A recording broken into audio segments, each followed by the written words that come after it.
In this, the second UCU film for Holocaust Memorial Day, what we wanted to do this time was focus not just on what is often talked about, which is the genocide that happened to men, women and children throughout Europe, Jews and many others who were persecuted by the Nazis, but talk very particularly this time about the journeys that people had, not just journeys to death camps, but in this case, the journeys of many of the thousands of children who had to leave occupied Europe or Europe as it was becoming a place where they were persecuted and found refuge in this country.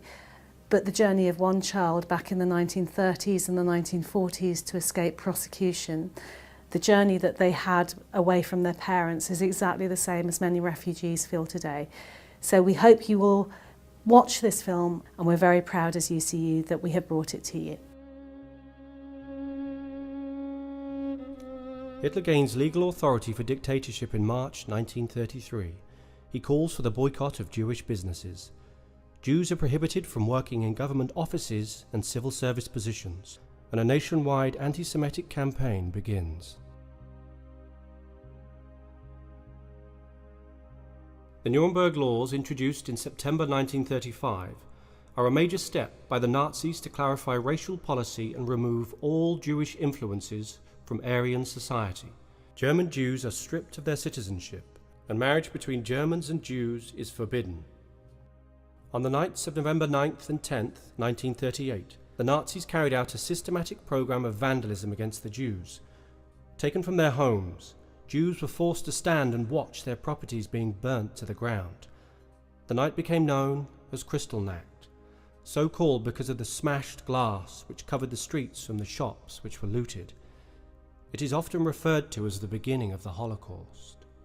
I was born in Czechoslovakia. Actually, my mother was Czech, lived near Opava. She went to Dresden to study photography. There she met my father and they married, and my eldest brother was born in Dresden. I was due to be born in 1931, and Dresden was already a dangerous place for Jews. So she went back to her parents at Wittkopf near Opava. I was born there, then we rejoined my father. We had a good life in Dresden. Everything was really very happy and very good. Behind the flats there was a huge children's playground where my brother and I played with all the other kids in the apartments after school and in the holidays. And that was fine till 1935, when suddenly all the other kids turned on my brother and me and started name-calling and kicking and hitting and spitting, calling us dirty Jews. Things got so bad, my brother actually ran back into our flat and brought out my father's Iron Cross, which he won in First World War, fighting the British. But then things got very tense. We were a Jewish family, not a particularly religious Jewish family. And most of our family friends were not Jewish, actually. And my father had a particular friend, he and his wife.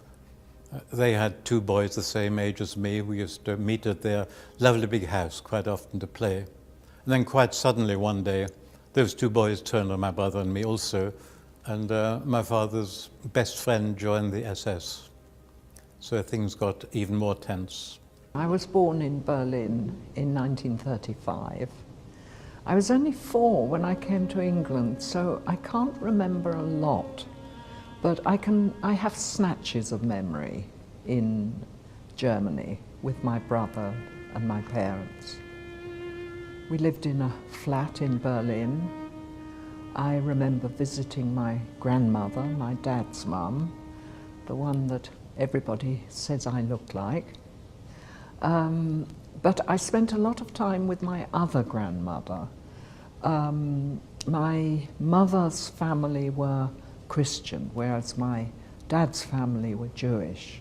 I spent a lot of time with my mum's mum and her sister, my Aunt Ella, because it was relatively safe to be in a Christian family, But even then, the Gestapo came knocking on the door looking for my Jewish dad. One day, my father and I, we were having a tickling match actually on the living room floor. He was tickling me, I was squirming and laughing, and I hit my head on a central heating radiator and started crying, cut my head open.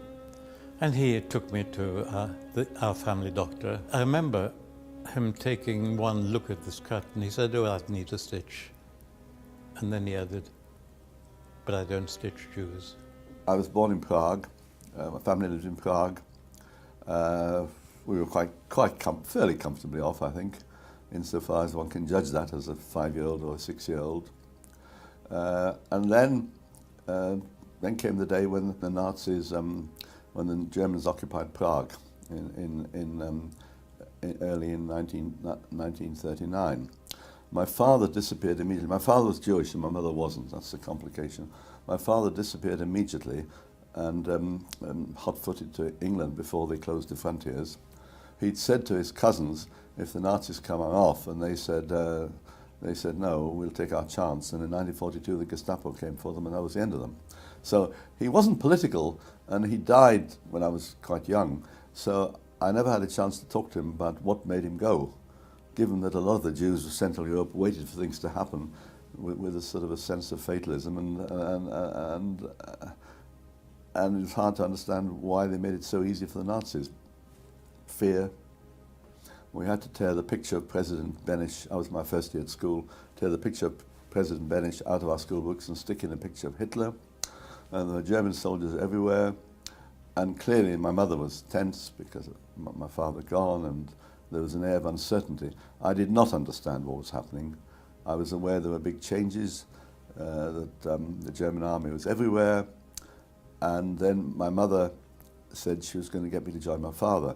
Bear in mind, of all the Kindertransport children, the majority never saw their parents again, so I was, in that sense, I was very lucky. One day our parents put my brother and me in the back of the car in the middle of the night. We slammed the door on our apartment, left everything behind, didn't want to create suspicion at the border. We drove through the night.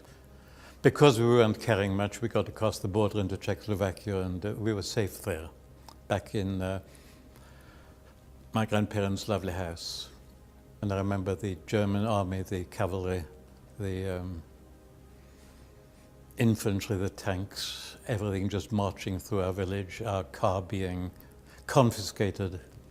And one day I remember, it's funny what's important to remember, my father and I, well, he was cutting down a diseased fruit tree in our garden, and I was sort of helping him, age 6. We were aware of heavy footsteps, and we looked up and there was an SS officer marching up our garden path. Why are you cutting the tree down? Well, it's diseased. What do you mean it's diseased? He had no knowledge of fruit trees. All he wanted to do was to play a game, and his idea of a game was to bully a Jew. On the 15th of November 1938, a delegation of British Jewish leaders and non-Jewish agencies such as the Quakers appealed to the Prime Minister, Neville Chamberlain, to permit the temporary admission of children and teenagers up to the age of 17.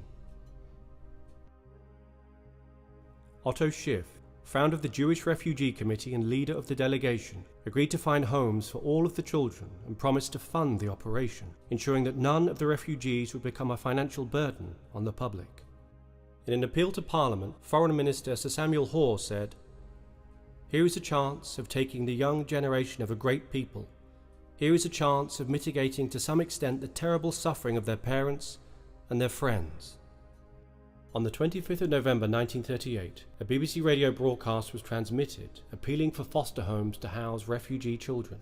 "I ask you to come to the aid of victims not of any catastrophe in the natural world, not of earthquake, nor of flood, nor of famine, but of the explosion of man's inhumanity to man." This became known as the Kindertransport program. The initial rule was 1 child per family, which proved difficult for many parents who had to make the agonizing decision of which child should go. Journeys were made by train from Berlin, Vienna, Prague, and other major cities in Central Europe to ports in Belgium and the Netherlands. Children were only allowed to take a small sealed suitcase with no valuables. Most children wore a manila tag bearing a number on the front and their name on the back. Other children were issued with a numbered photo identity card. Parents, numb, knowing that they would not be seeing their children again, made promises. We will soon follow. And then I remember the journey to England. Our mother, who was a proper Aryan German, could get a visa and come with us on the train. And we set off at Zoo Station in Berlin. And I recognized Zoo Station because my Aunt Ella used to take me to the zoo. And I decided I wanted to go to the zoo, not to England. I hadn't a clue what England was. And I threw a tantrum. And I always thought as a child that that's why I was sent away, because I was such a naughty girl. That tantrum on Zoo Station. That's how little children think. So she put me on a train. I still can see in my mind's eye Prague Station. It's nearly midnight, I think. A German soldier with a swastika standing there, and my mother in front of me outside the carriage with a friend of hers, and a sort of sense of tension. But I didn't know what was happening. I was about the youngest on this train. And one day, my father called my brother and me and said, "You're going on a long journey. You're going to a country called England. We can't come with you, but maybe when the trouble's over, we can come and join you in England, or you can come back here. We'll have to wait and see." My father taught me to say, in a good Oxbridge accent, "I can't speak English." So if anybody spoke to me, I would say I can't speak English. But then they took us down to the railway station, put us on a train, and simply said goodbye. And as the train was about to leave, my mother took a wristwatch off and said, gave it to me and said, "Remember us by this watch." One of Nicholas Winton's trains, and the train went off, and then we got to the Czech frontier, and there was something wrong with the paper, so they had to send back for the documents. Anyway, it was a long, long journey, and when we got into Holland, all the older ones cheered because they knew they were out of Nazi Germany. I didn't understand the significance. I was looking for windmills and wooden shoes, neither of which I saw. All I can remember of the journey quite vividly was an endless train journey. I only remember my mother and my brother. I think that's what small children do. They block out the rest. The rest is not important. And I took it rather as a family outing. I remember being woken up when we got to the coast and my brother dragging me along because I was half asleep and getting onto this huge boat, and I was terrified that so many people and so many cases the boat was sure to sink. And my brother calmed me down. He said, "Don't be so silly, boats don't sink." We then got to the Hook of Holland on the boat, over to Harwich, medical examination, and then by train to Liverpool Street, where we had to be checked off. We had dog tags on. Now, my father came to meet me. As I say, the majority of the children did not have anybody to meet them of their family, so I was quite lucky. Some parents could not bear to be apart from their children, and in the last few moments before trains departed, would pull them off.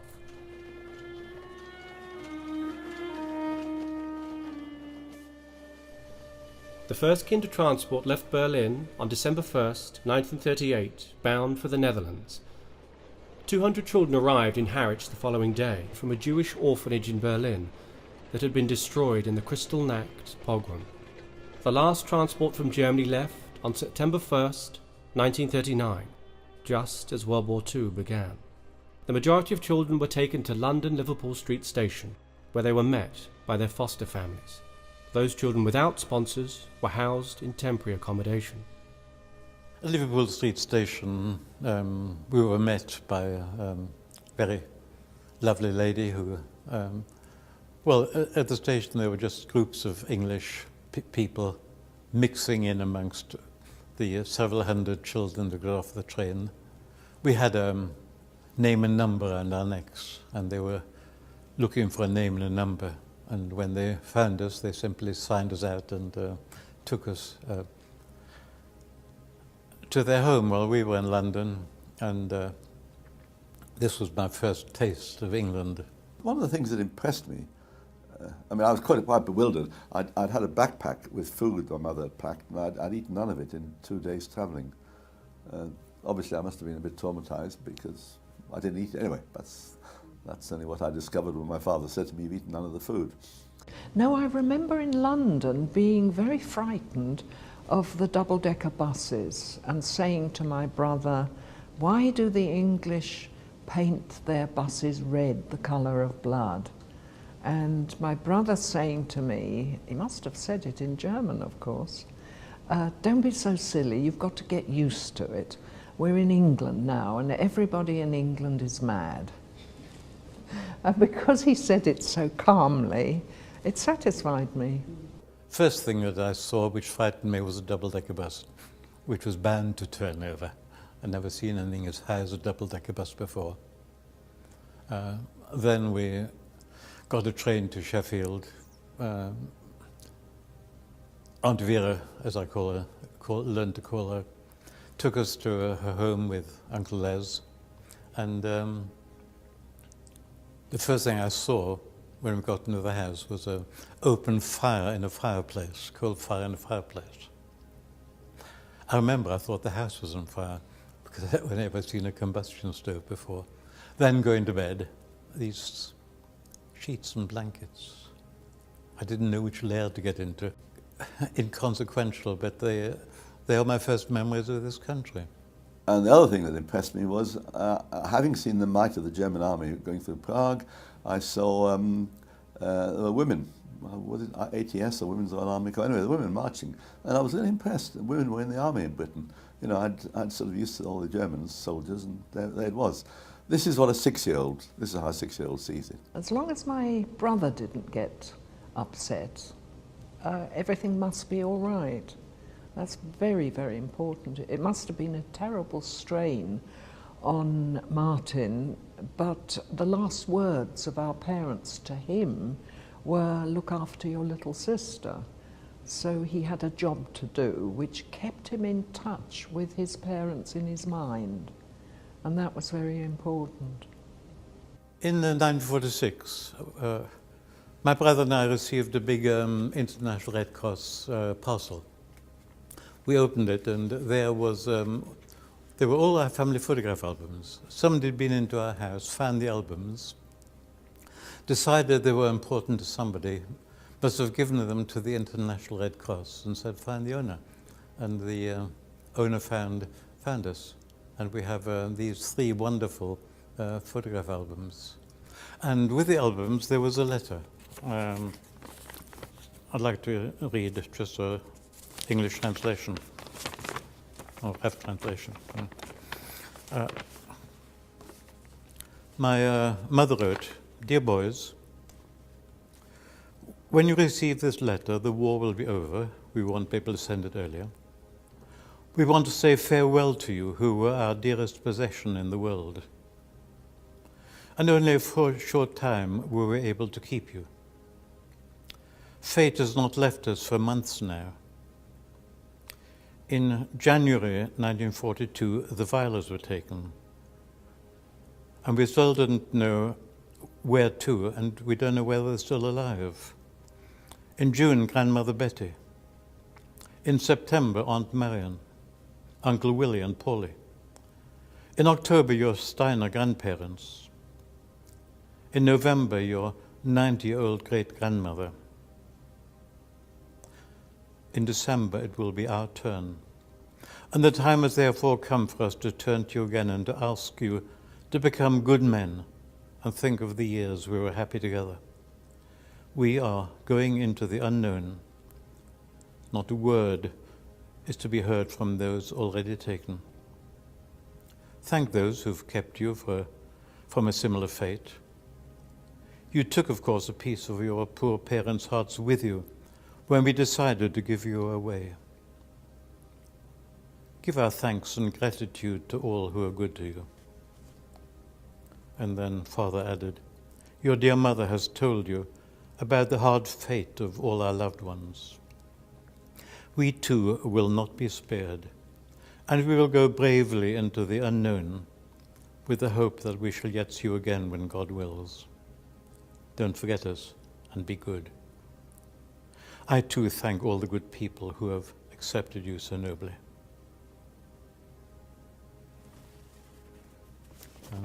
That letter was written just a fortnight before they were taken to Auschwitz, or about that.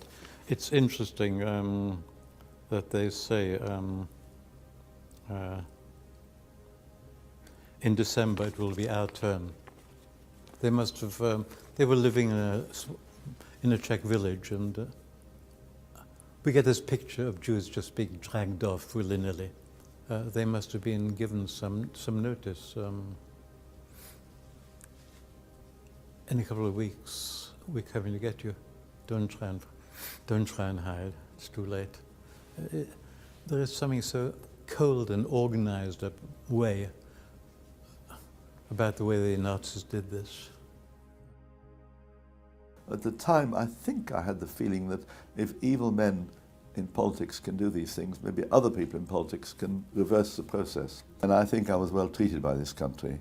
And one of my aims, both in politics and in working for the Refugee Council, was to try and ensure two things. One is that these terrible things would never happen again. And the other thing is, I wanted to do all I can to ensure that people who do flee for safety have at least some chance of finding the sort of welcome that I received.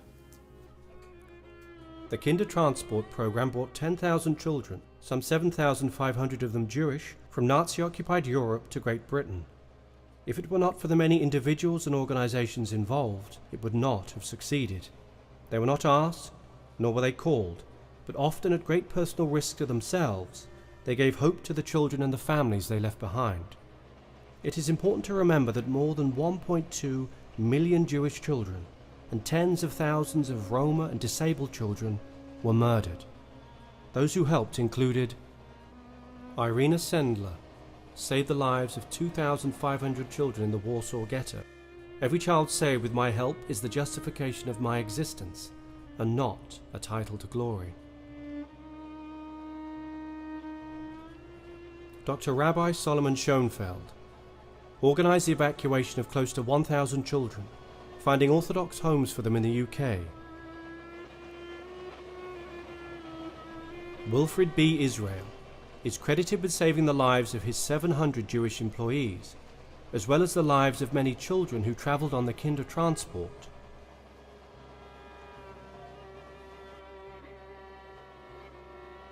Sir Nicholas Winton is well known for organising the passage of 699 mainly Czech children from Nazi-occupied Europe during the 9 months before war broke out in 1939. Don't be content in your life just to do no wrong. Be prepared every day to try and do some good.